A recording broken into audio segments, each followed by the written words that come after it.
На македонската телевизија е Коста Петров.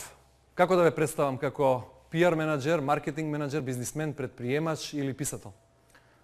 Сите.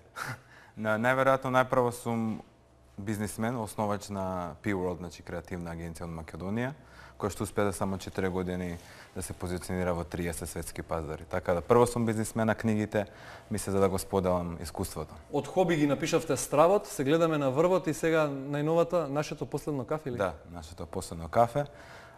Целта на моите книги е значи да го споделам моето искуство преку бизнисот, од оно што ми се случува во животот и да пренесам пораката дека и од тука може да се прават големи работи. Со нив успеавте да го привлечете вниманието на читателската публика, особено на младите.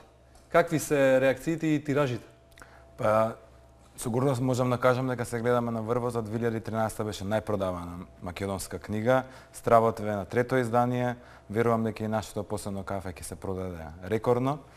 Мислам дека ми се допаѓа на читателите тоа што книгите пред се се позитивни. Значи доаѓаат нови генерации на млади кои што веруваат во своите соништа, им треба потврда дека навистина соништата може да станат реалност. Неодамна изјавивте дека една од најдобрите работи што ви се случила во животот, а имате 30 години, е тоа што сте се вратиле во Македонија по школувањето и работата во странство. И тоа звучи доста охрабрувачки наспроти оние планови на дел од младите кои својата иднина гледаат во странство. Знаеш што, ја бев таа генерација на луѓе што сонуваат да живеат во странство. Ја од 12 години на моите им велев сакам во Америка. Значи бев во Америка, потоа во Прага, па во Дубај, имав супер живот, меѓутоа 2010 се случија некои работи што ме натераа да се вратам во Македонија. Значи ни тогаш не сакав да се вратам.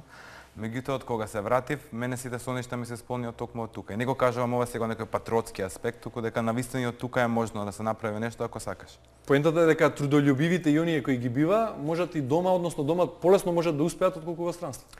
Треба да научиш да бидеш одговорен, дека ти си креаторот на твојот живот, дека ти си одговорен за се што се случува. И треба да престанеш во животот да изигруваш жртва. Моментот кога ќе престанеш да изигруваш жртва е моментот кога навистина ќе почнеш да живееш. Дали македонците се добри предприемачи? Велите дека луѓето овде се поголеми сонувачи отколку луѓе од акција, оние кои сакаат и умеат да работат?